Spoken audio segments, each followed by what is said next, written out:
Fala pessoal, E aí? bom dia, hoje é dia 23/7, quinta-feira, a gente está começando mais um Batalha do Século, agora às terças e quintas. Viu? Mais conteúdo pra galera. A gente estava falando disso agora há pouco, né? Isso aí. A gente sabe que o pessoal gosta bastante de fundamento, gosta também do técnico, a gente quer justamente bater um papo, tentar achar algumas oportunidades que convirjam aí as visões, enfim. Mas vai ser bem interessante o bate-papo. Se vocês puderem antes dar um feedback de som e imagem, que aí a gente já começa. Enquanto isso, a gente vai se apresentando. Eu sou o Ricardo Kim, aqui da XP, da parte de fundamentos. Estou com o Rafael Figueiredo, da Clear, da parte Muito bom. técnica. Prazer estar com vocês aqui mais uma vez no estúdio do Infomani.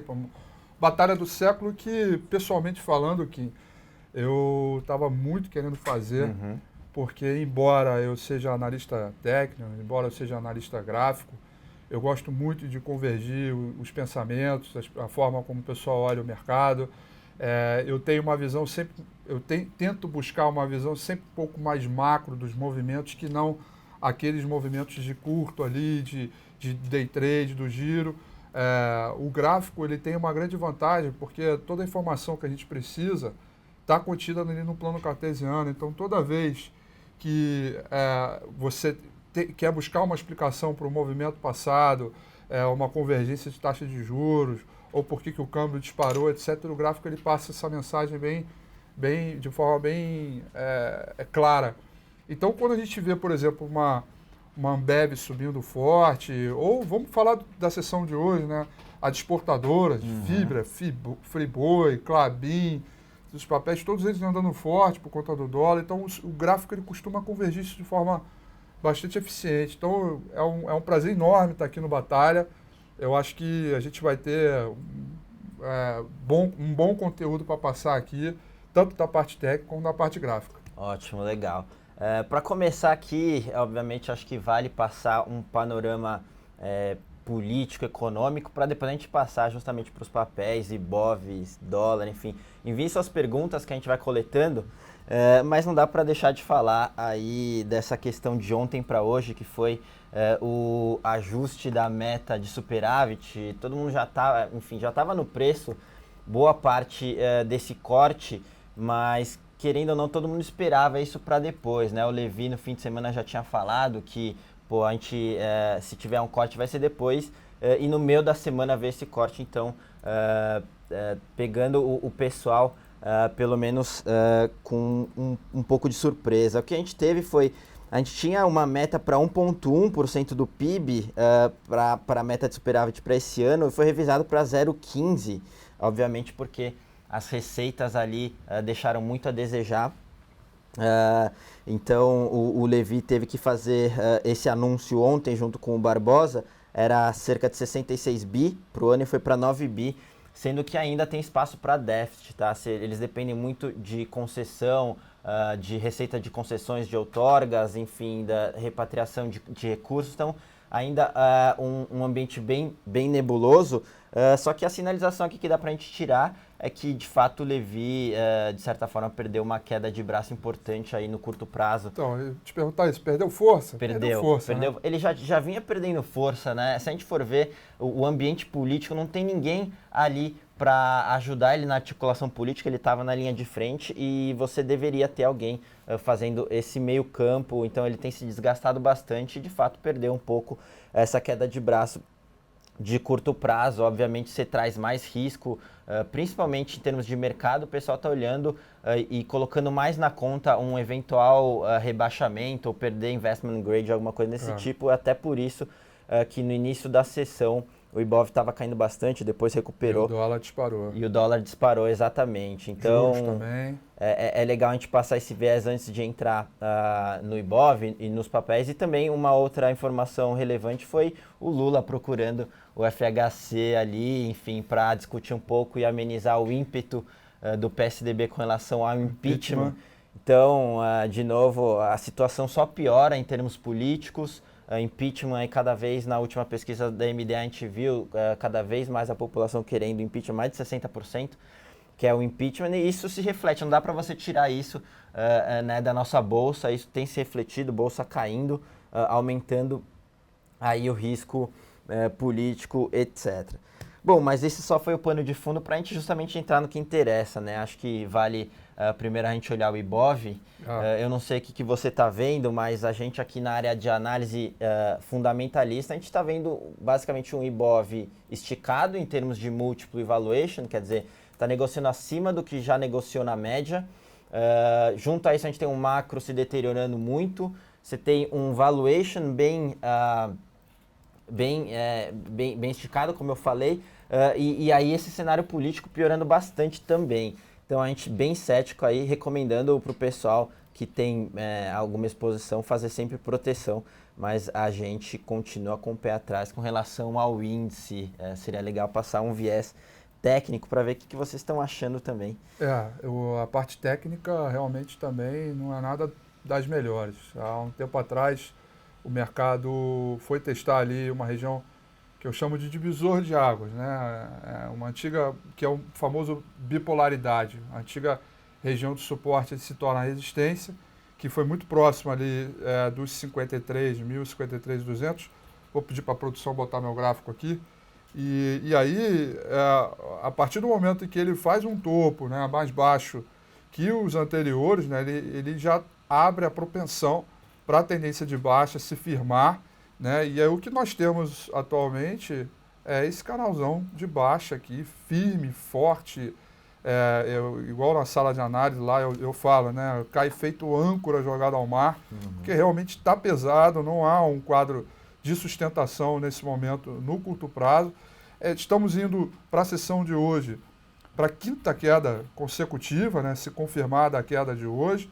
E o fato de renovar a mínima, ou seja, o fato de já ter perdido o suporte que é muito relevante aqui, no 51.600, o fato de renovar a mínima de ontem, que é os 50.600, abre um caminho de uma queda ainda maior aí de 600 pontos para procurar o suporte aqui por volta de 50.000 até o 49.900 pontos. Ou seja, a tendência de baixa está muito clara. E eu queria passar para os nossos espectadores aqui uma atenção da parte técnica, que é essa linha pontilhada preta aqui. Essa linha pontilhada chama-se banda de Bollinger, né? É uma espécie de desvio de preço em relação à média. Ele tem a capacidade de computar para a gente a volatilidade do momento. E toda vez que a gente vê um preço pertinho da linha inferior ou da linha superior, a gente tem um movimento de rally, de correria, de expressão, de inclinação forte. E é o que a gente está observando nesses últimos 4 pregões aqui, incluindo esse que estava fora da banda, ou melhor, distante da banda inferior, mostrando um quadro bastante firme descendente. Então, não tem essa aqui, tendência de baixa forte, pesado, o quadro parece não querer nem fazer um repique, ou seja, não tem nenhum respiro, e se tiver, é para vender. E aí eu quero fazer um alerta que é importante, gente. Não tenho medo de vender mercado. A parte técnica é evidente, é clara nisso. Se eu tenho topos e fundos descendentes, se eu tenho um movimento baixista com uma inclinação muito boa, não tenho medo de vender. Vende sem ter, faz o aluguel, opera em cima da venda e vamos especular nesse mercado de baixa. Eu acho que é a forma que a gente tem, embora no mercado de baixa ninguém ganha. Assim, até aqui o pessoal fala, eu sou trader, isso aqui eu gosto de ganhar no mercado de baixa, mas ninguém ganha. A economia se deteriora, tudo fica ruim, mas há como se beneficiar desse movimento de queda, portanto, dá para vender descoberto. Boa, então a gente bem pessimista com o índice, só vale o alerta aqui em termos de fundamento. O que a gente tem observado é que essa questão do impeachment tem crescido cada vez mais. A gente viu quando saiu essa pesquisa, o índice deu uma esticada durante a semana. Pessoal, uma boa parte, pelo menos, dos investidores fazendo um call político aí, enfim, alternância de poder de novo, como a gente viu na época de eleições, vale ficar, porque apesar do estrutural ser para baixo, você tem esse risco aí político, de impeachment, etc., que alguns investidores podem esticar. Mas aí a pergunta que fica, que todo mundo quer saber, eu vou botar você na berlinda aqui, vamos lá. Impeachment, aprovaram o plano lá, foi para o Congresso, aprovou. Bolsa explode?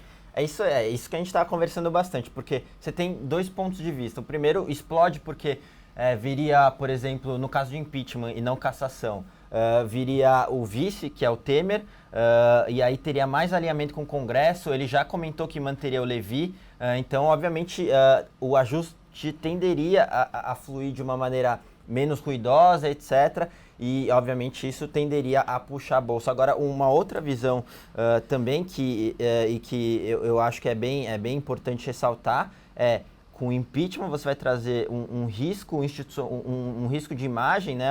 Quer dizer, politicamente vai estar totalmente instável, institucionalmente também, e aí você tem risco de perder investment grade, fuga de capital, dólar esticando, etc. Então, acho que não está tão claro.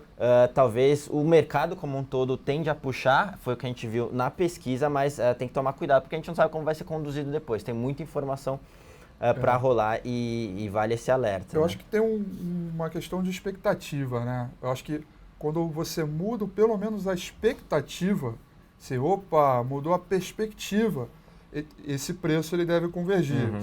Foi assim no rally eleitoral, nas eleições de 2014, foi assim um pouco agora no início desse ano, que teve um outro rally de Petro, quando foi divulgado o balanço, quer dizer, um movimento. E aí, no intraday, com a pesquisa que saiu recentemente, a princípio, eu acho que o investidor, ele compra só para dizer, olha, vai mudar alguma coisa. Agora, que vai ter uma compra estrutural, que o mercado vai uma mudança estrutural, que o mercado vai explodir, etc., realmente está complicado. Isso aí não dá para saber. Pelo menos que melhora a volatilidade, né? Porque ela tem reduzido fortemente. Talvez a gente está guardando um histórico do rally eleitoral, que a volatilidade implícita dos papéis foram absurdamente alta, mas de qualquer maneira vai dar game, vai ter trade, mas uma mudança estrutural do mercado subir e vir lá para 65 mil pontos, eu acho meio difícil também, né? É complicado. Pelo menos o gráfico não mostra isso. Isso aí, o pessoal está falando, poxa, mas estão falando muito de política, porque quando a gente fala de fundamento e cenário macro, não tem como você dissociar as coisas. Então, para falar de IBOV, tem que falar de política, tem que falar de hoje economia. Não é possível falar de economia sem falar de política e vice-versa. Não tem como. Bom, mas a gente já passou o nosso viés de IBOV, então a gente não está pregando causa, a gente só está falando dos fatos, que de fato está ruim a nossa economia, etc. Então, boa, a gente passou o nosso viés macro, agora indo para os papéis, a gente já teve diversas dúvidas aqui, começando com o Pecar. Estão perguntando o que a gente pensa de Pecar, caiu bastante ali nas últimas semanas, enfim, eles não estão reportando aí same store sales, que é vendas mesmas lojas abaixo da inflação, não estão nem conseguindo repassar a inflação. O que a gente está olhando para Pecar, pelo menos em termos de fundamento, que apesar da recente queda, não é um ponto de entrada ainda, eles ainda estão muito dependentes da venda de eletrodomésticos, eletrônicos e móveis. Então a gente sabe com o aumento de desemprego e aí também maior endividamento, menos renda disponível, a gente tende a ver queda no consumo desse tipo de produto. Na parte de supermercados eles não estão nem conseguindo repassar a inflação, então tem o porquê cair, o potencial de geração de caixa deles piorou bastante, então não está uma barganha em termos de múltiplo, a gente prefere ficar fora ainda em Pão de Açúcar mesmo depois dessa queda. Vamos ver o que o gráfico mostra. A tendência de baixa é muito clara, vou pedir para mostrar meu gráfico aqui. Eu uso um setup muito simples para rastrear movimentos, né? E a partir do momento em que os topos e fundos deixam de ser ascendentes, que foi nesse caso aqui, perda de fundo topo duplo, o mercado começou a zigue-zaguear para baixo. E na mesma explicação que eu dei para o IBOV, agora há pouco, olha que interessante na Pecar, né?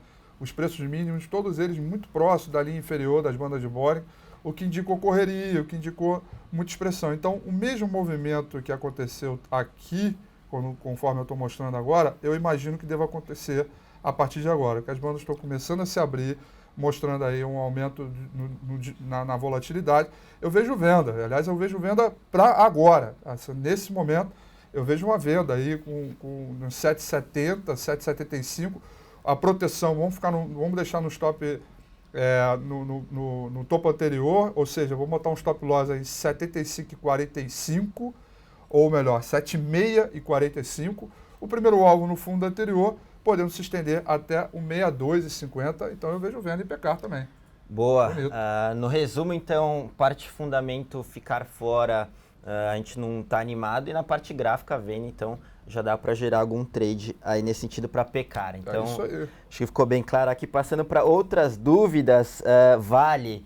Vale é um papel aí que o pessoal pergunta bastante. Hoje a gente teve a divulgação de produção em patamares altíssimos históricos aí para um segundo trimestre. Eles cresceram e produziram mais de 80 milhões de toneladas nesse TRI. Eles mantêm o guidance, a projeção de produção de minério em 340 milhões de toneladas para 2015, quer dizer, nada mudou, continuam forte, a produção puxada por Carajás, mas o que a gente está vendo no papel em termos de fundamento, essa dinâmica de oferta e demanda com China desacelerando, aumento de capacidade global, tanto Vale, Rio Tinto, BHP, isso aí vai continuar pressionando o preço de minério, então a gente acha que o preço de minério vai se manter num patamar baixo. Por outro lado, você tem a Vale num ciclo de investimento muito forte para esse ano e para o próximo. Isso tende a prejudicar a caixa. Já cortaram dividendos para esse ano, podem ou já estão conversando, já muito se especula em corte de dividendos para o ano que vem. E junto de tudo isso, a gente tem um valuation que não é aquela barganha, negocia ali perto do que negocia os competidores globais, ela sempre negocia um desconto e está negociando acima do histórico que a Vale sempre negociou. Então, em termos de fundamento, um papel relativamente caro com um macro muito ruim, a gente prefere ficar fora. A gente estava na nossa carteira short há algum tempo, a gente pegou uma boa queda desse papel, mas a gente continua bem cético frente a todo esse cenário. Queda essa, inclusive, quando vocês pegaram, coincidiu com a nossa análise também, que é quando perdeu esse suporte aqui na faixa 16,70, pedi para o amigo mostrar para a gente aqui, perdeu esse suportão aqui no 16,70, abriu bandas, né? O mercado disparou na venda bem bonita, diga-se de passagem, e o alvo era aqui. A Vale, gente, se eu colocar aqui, vou botar no gráfico mensal, tá ok? Ou seja, cada barra dessa representa um mês. Se a gente olhar, ela está em níveis aqui de 2008, né? Na crise subprime de 2008, né? Nesse fundo aqui, ou seja, na beira do precipício. Eu tenho um amigo aqui que está no chat aí, que é o Sem Caos, né? Eu acho que ele põe esse nick talvez porque ele esteja um pouco menos pessimista que a gente, digamos assim. Mas isso aqui é a beira do precipício, que a perda desse suporte aqui na faixa dos 14 bola-bola abre um precedente e uma configuração baixista muito grande.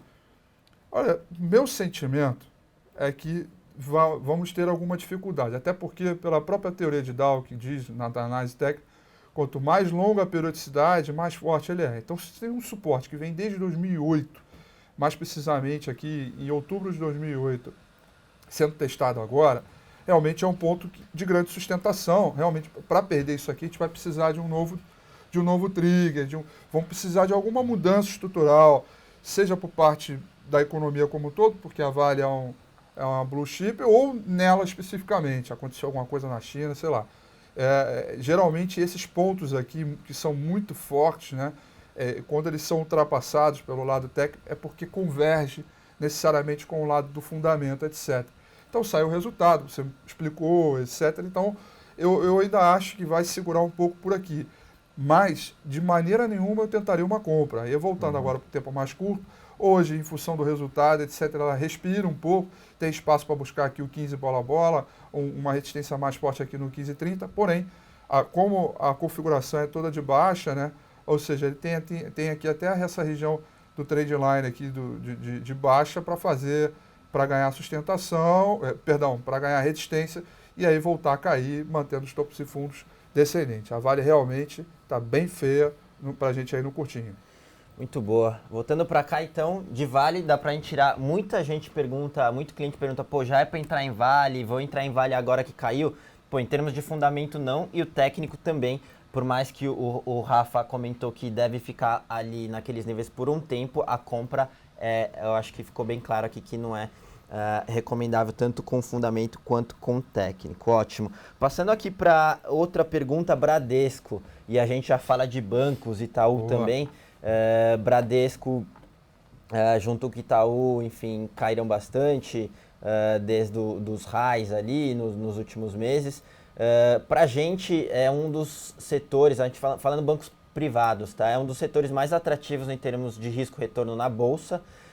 A gente prefere Itaú, tá? Por conta não só de management e também do operacional, mas na frente do Bradesco você tem essa aquisição do HSBC, que ela está na frente, enfim, dependendo do valuation que vier, você pode, os investidores podem pesar no papel. Então você tem um evento aí na frente, por isso que é outro motivo, aliás, para a gente preferir Itaú. Mas de qualquer forma, o setor a gente gosta, tirando o BBAS, Bradesco e Itaú, negocia 8 vezes preço-lucro 2015, enquanto a bolsa negocia 12 vezes, então no relativo bem barato. Todo mundo sabe do que vai acontecer, inadimplência, etc., mas acho que boa parte disso está no preço. É uma das nossas top picks nas carteiras, tem uma posição grande em Itaú, então é legal a gente ver começando com o Bradesco, né? A gente dá uma olhada no gráfico e ver o que vocês acham pro papel. E o Bradesco, eu conversando com o Celso aqui, a gente fez até um programa pro Perspectiva do segundo semestre. Aí eu queria, antes de falar do Bradesco em si, mas eu queria mostrar um gráfico que é o gráfico do IFNC, vamos mostrar aqui na tela. Esse gráfico é o setor financeiro da Bolsa, que compõe os bancos e papéis ligados a instituições financeiras, como, por exemplo, CETIP, BVMF, Cielo, outras instituições que não sejam necessariamente bancos, propriamente dito. E é um setor, eu venho alertando isso, que nos últimos, 4, 3 anos, não teve crise, né? Teve um movimento para lá de forte, um topos e fundos ascendente, com volume muito forte. Esse é o setor financeiro, tá, gente? Quem quiser acompanhar no gráfico, coloca IFNC, tá, ok? Que é o ticker para você acompanhar esse setor. E aí, a Bolsa, na minha opinião, ela não tem caído tão fortemente, ou pelo menos tem segurado ali no patamares próximos de 50 mil pontos, por conta dos bancos que hoje têm o maior peso. Quando a gente olha o Bradesco, agora falando a análise propriamente do Bradesco, é outro papel que está com a configuração muito próxima do IFNC, até porque o Bradesco tem uma composição importante, tem um peso importante nesse índice.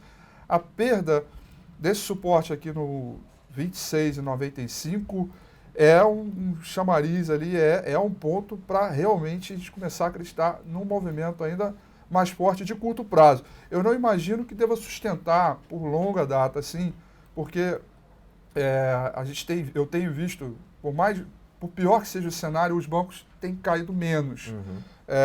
A sensibilidade dos bancos perante um movimento de crise forte tem sido menor.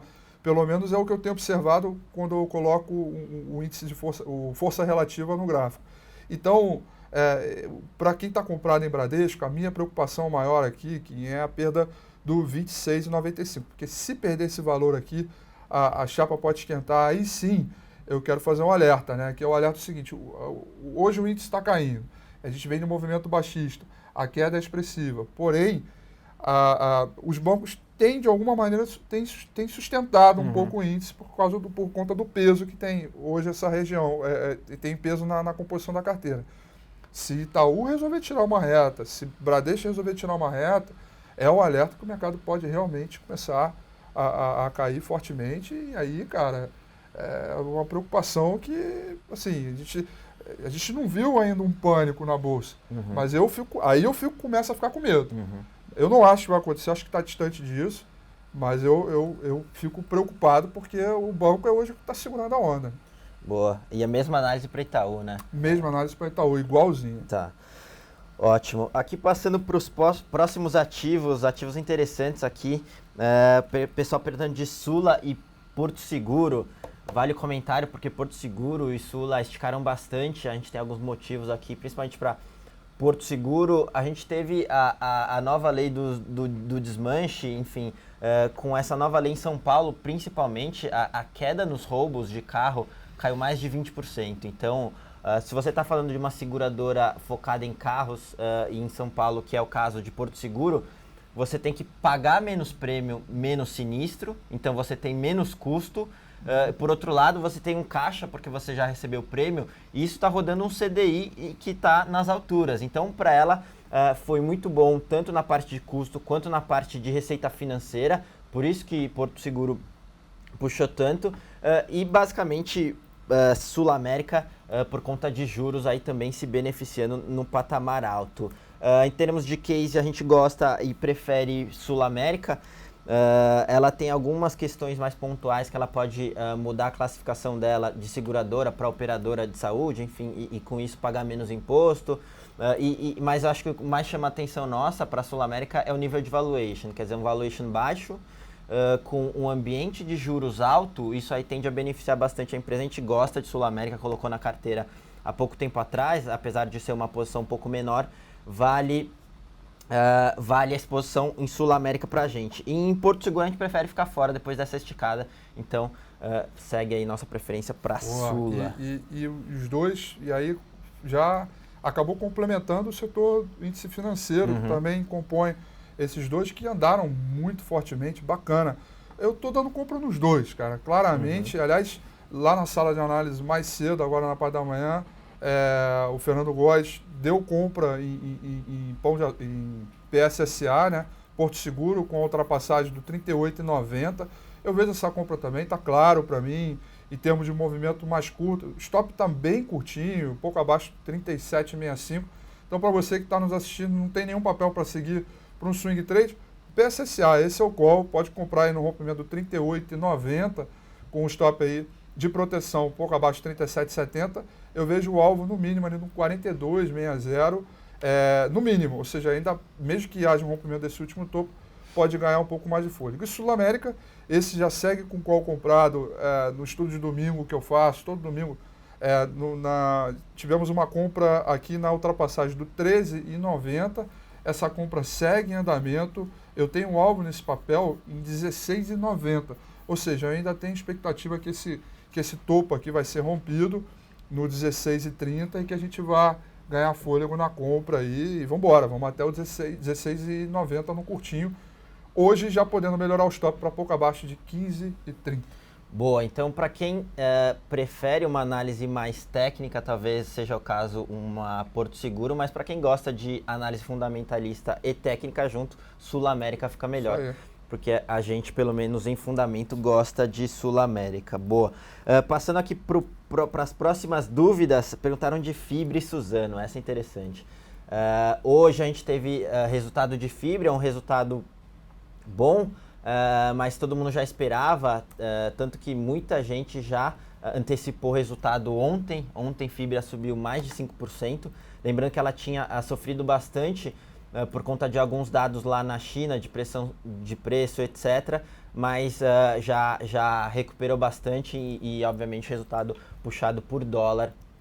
Aí um bom resultado. Agora, eu queria perguntar até para o Rafa, para a parte gráfica, para tirar uma dúvida, porque a gente aqui prefere Suzano. A gente prefere Suzano. Suzano caiu bastante ali nos últimos dias.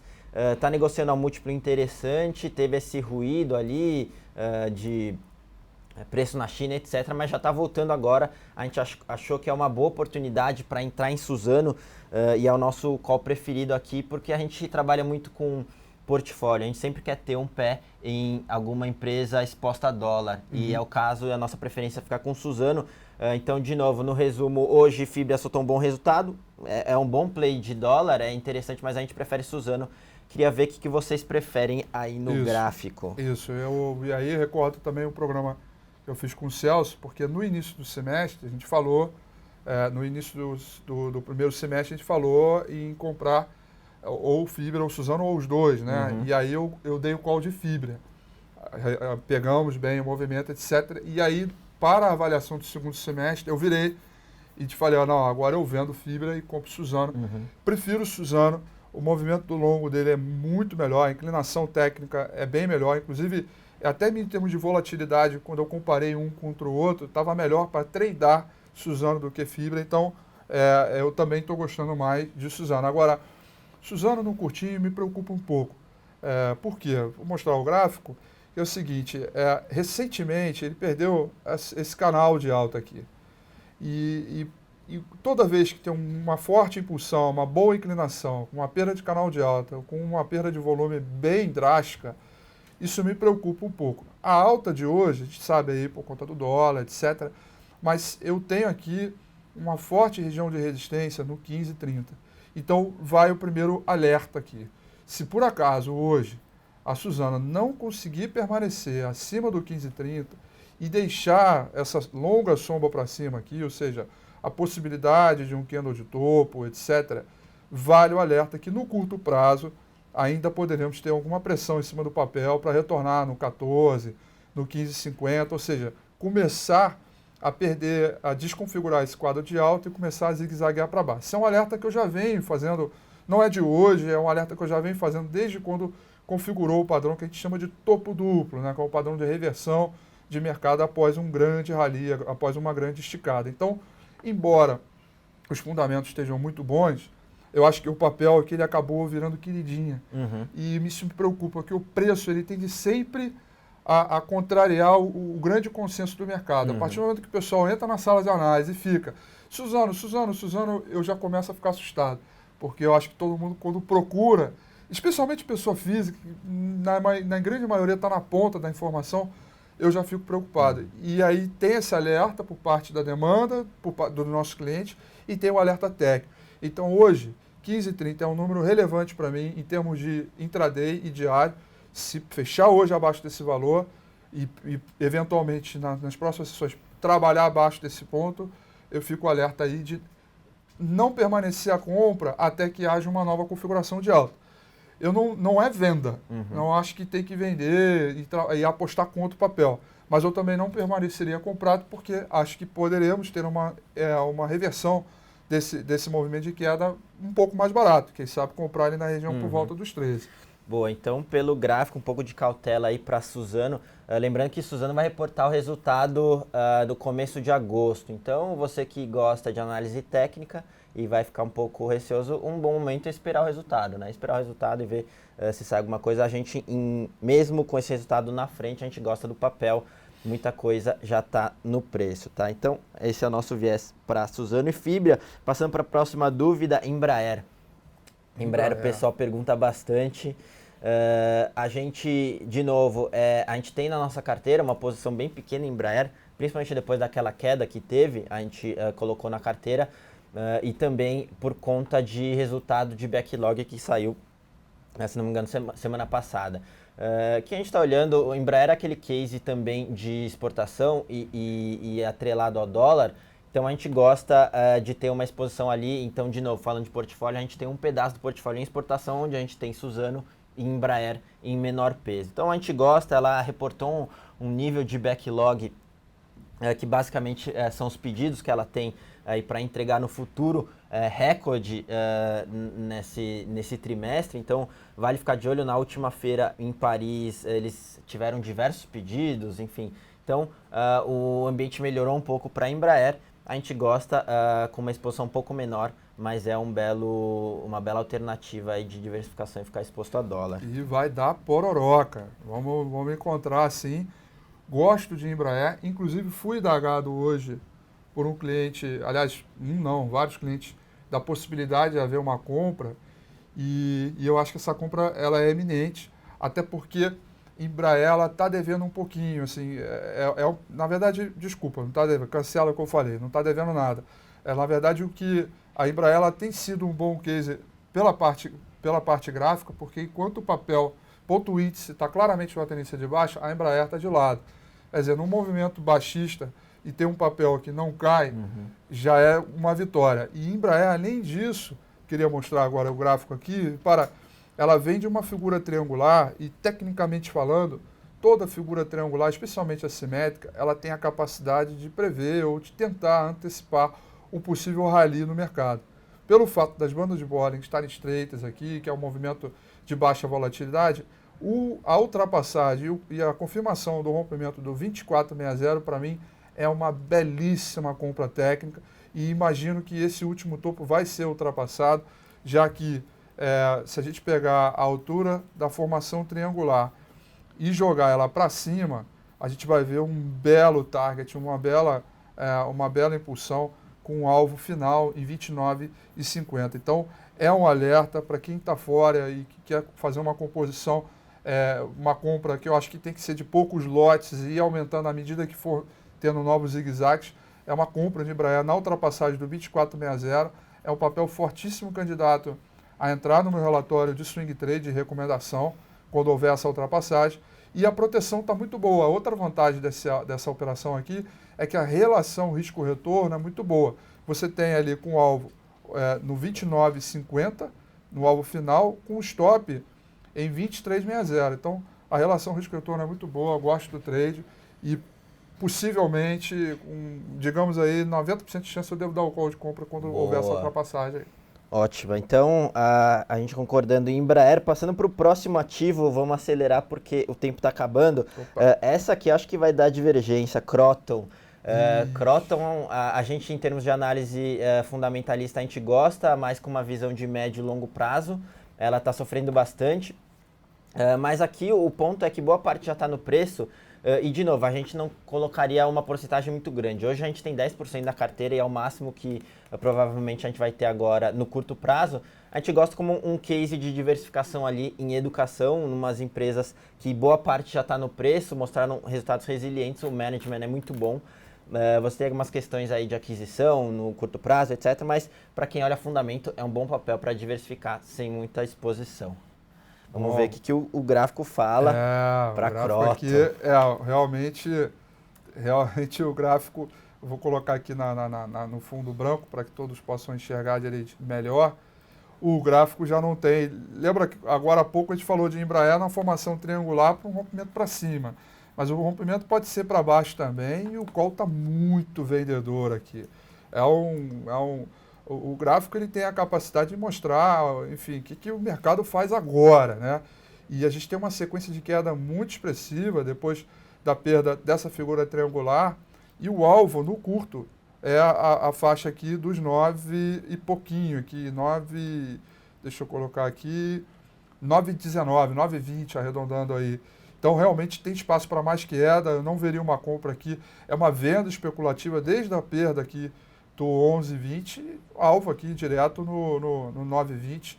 Então, é complicado, é difícil achar uma compra nesse momento aqui. Então, em termos práticos, o convidado ele tinha perguntado, ele está com exposição a Kroton, então, basicamente, se ele olha gráfico, não é um ponto, dá para trocar o papel, enfim. Mas se você tem um olhar um pouco mais fundamentalista de médio e longo prazo, tudo bem que está caindo agora, mas o que a gente olha é um pouco mais para frente e mudança de cenário é o que a gente está vendo para o setor de educação, mas de novo, depende da sua exposição. Se você tem um portfólio com muito peso em Kroton, está errado já, porque você tem diversas coisas para acontecer aí, mas para a gente de fundamento, daria para manter sim se sua exposição é relativamente baixa, tá? Boa. Então, indo para o próximo, agora a gente tem Ultrapar, essa é interessante, bastante gente perguntou. Eu ia chamar na Ultrapar, eu juro, eu estava aguardando a oportunidade. É, isso aí, a gente aqui, entrosamento, a área técnica e eu ia chamar na Ultrapar, eu vou explicar por quê. O pessoal perguntou Ultrapar, falando rapidamente, Ultrapar a gente gosta do ativo, é um ativo bem resiliente, apesar de ter sofrido agora por conta de piora no cenário macro, com menos consumo de combustível, etc. Ela é uma distribuidora, ela tende a sofrer, mas é uma empresa redondinha ali, é aquela empresa de longo prazo que tende a gerar muito valor, enfim, dividendos, etc. É o nosso call para quem gosta de um ativo mais resiliente, etc. É uma boa oportunidade de você ter Ultrapar na carteira, uma carteira mais conservadora, olhando dividendos ali para aproveitar essa queda. A gente vive um movimento de baixa de mercado, com hoje completando o 5º dia, se confirmar a queda de tendência de baixa, etc. E uma coisa que eu faço sempre para mim, recomendo para os clientes, para quem me acompanha, para quem me segue, pensa sempre um pouco o lado oposto. Vamos supor que aconteça alguma notícia agora, algo que faça esse mercado explodir e que dê uma chacoalhada na situação do mercado. Eu sempre penso isso todos os dias em algum movimento contrário, para ter uma saída. Porque imagina, para baixo está fácil. Tem Petro aí, tem a siderurgia, mineração. Quem não vendeu o Gerdau, quem não vendeu os Minas, está fácil. Tá? O difícil é a nossa cabeça, o difícil é a forma como a gente opera, mas olhar o mercado e ver as recomendações está fácil. E aí, Ultrapar é esse papel. Se por acaso acontece alguma coisa, esse mercado explode na compra, o primeiro papel que eu vou correr para a compra é ultrapar. É o primeiro. E aí eu tenho agora aqui um motivo gráfico, que é o seguinte. Se a gente olhar, a queda da ultrapar foi junto com o mercado, fez o topo juntinho com o mercado ali por volta de maio desse ano, etc. Porém, recentemente, o papel me arma uma figura aqui que eu chamo que é a figura de reversão, né? Eu tenho um ombro, eu tenho uma cabeça e um possível ombro aqui. A ultrapassagem do 69 e 10 me dá uma oportunidade. Pelo fato das bandas estarem estreitas e ter a oportunidade do papel fazer um fundo mais alto que o anterior, caracteriza para mim uma reversão de tendência. Então, é uma configuração eminente, é uma potencial entrada, igual a Embraer que eu falei agora há pouco, é uma potencial entrada no 69 e 10, com um stop pouco abaixo de 66 e 70. Agora, é um papel que eu inclusive, eu recomendei num day trade hoje, mas precisaria romper a máxima do dia, que é 68 e 70. Então, vale o call aqui, 68 e 70. Se romper, tem day trade, tá? Mas eu acho que não, eu imagino que sofreu agora, renovou a mínima recentemente, o Ibovespa também, mas é um call eminente. Inclusive, outro papel com oportunidade para o estudo de domingo, na ultrapassagem do 68, 69 e 10, com o primeiro alvo no topo histórico, podendo se estender até os 75 bola-bola, stop pouco abaixo de 66 e 70, vale esse alerta em ultrapai. Boa, a gente está acabando o tempo aqui, última super rápido aqui foi uma pergunta interessante aqui de VEG. Não sei se o pessoal trada bastante, mas VEG tem esticado bastante. E aí, obviamente, o dólar ajuda bastante, tem ajudado a empresa. A gente fica bem cético com relação à VEG por conta de valuation, está negociando a um múltiplo bem caro. Por mais que o dólar sustente, ela tem um pé aqui doméstico ainda. Então, a gente prefere ficar de fora por conta de você entrar no ativo com valuation alto e um estrutural, pelo menos doméstico, ruim. É uma bela empresa, enfim, o management é muito bom, mas a gente pelo menos tende a ficar de fora de VEG por conta de valuation. Isso, e aí vou passar rapidamente aqui para o gráfico. Eu sempre costumo dizer para as pessoas, né, o que é um gráfico bom e o que é uma boa oportunidade. A boa oportunidade não necessariamente está atrelado um gráfico bom não necessariamente está atrelado a uma boa oportunidade. Quando a gente vê um rally desse muito forte, e a gente sabe que cada rompimento de topo aqui na faixa dos 20 e 20 é uma confirmação de tendência, o mercado deve ganhar fôlego, etc. É uma nova oportunidade, sim, o volume está melhor, é uma nova oportunidade na compra, acho que o mercado tende a ganhar fôlego. Entretanto, quando a gente olha esse histórico aqui, a gente já fica um pouco o pé atrás. Então, a ideia é o seguinte, vale uma compra sim, em função da tendência, a confirmação de tendência, banda se abrindo, o volume acompanhando, na ultrapassagem aqui do 2080, só que eu não tenho um alvo para colocar, porque isso é rompimento topo histórico, né? Então, fica um pouco delicado eu tentar fazer um trade. O que eu recomendo para quem tiver comprado? Vá subindo os stops, né? Atualmente o stop está em 19,38. À medida que o papel for renovando novos topos, vai subindo os stops, ou para a mínima do dia, ou para duas mínimas atrás, ou seja, para você fazer esse manejo de risco. Aí eu queria voltar aqui para mim, para mostrar que é o seguinte, o papel quando rompe o topo histórico é a melhor comprovação de compra que existe, porque se está rompendo a máxima histórica, é porque existe uma condição que o mercado está a fim de encarar a compra no papel, que a condição é boa, etc. Mas não necessariamente esse gráfico bonito é uma boa oportunidade, porque às vezes a relação risco-retorno, ou seja, aquilo que você está disposto a perder versus que você tem para ganhar, ela é boa. Então, essa comparação é que precisa ser feita a cada movimento bonito, de gráfico bonito como esse aqui. Boa, então para a VEG manejar o stop aí e em termos de fundamento dá para fazer também proteção. Você que tem VEG, fazer uma proteção via derivativos, etc., faz muito sentido. A gente tem que terminar aqui, sobraram alguns papéis. Da próxima vez a gente tira as dúvidas, o tempo é curto aqui, mas A gente espera que tenha trocado bastante informação. Saíram vários trades interessantes aí, tanto em fundamento quanto em técnico, e vários... Tanto para venda quanto para compra. Para venda e mostrou um compra. pouco de diversidade aí. Boa. Então, pessoal, por hoje é só. Obrigado aí pela presença de todos vocês. A gente vai estar aqui no Batalha do Século de terça e quinta, nesse mesmo horário sempre. Então, e vale também, embaixo vocês têm ali o campo para vocês preencherem, querem investir com eles e terem mais informações, etc. Mas fica aí nosso agradecimento aí pela presença de todos. Fica o nosso agradecimento. Deixa o meu e-mail tranquilo aqui no chat para vocês, rafael.figueiredo@clear.com.br, para quem quiser saber aí mais informações, quem quiser saber mais detalhes de mercado, enfim, se alguma dúvida não foi esclarecida, pode perguntar, fique à vontade, que a gente está aqui para isso, para ajudar, passar um bom conteúdo para vocês aí. Isso aí, pessoal. A produção já chamando a gente. Valeu aí para todo mundo. Então a gente se vê de novo na próxima semana. Na terça vai estar o Celson e o Góis aí. A gente volta na quinta aí com esse Batalha do Século. Valeu, pessoal. Valeu, galera. Até a próxima.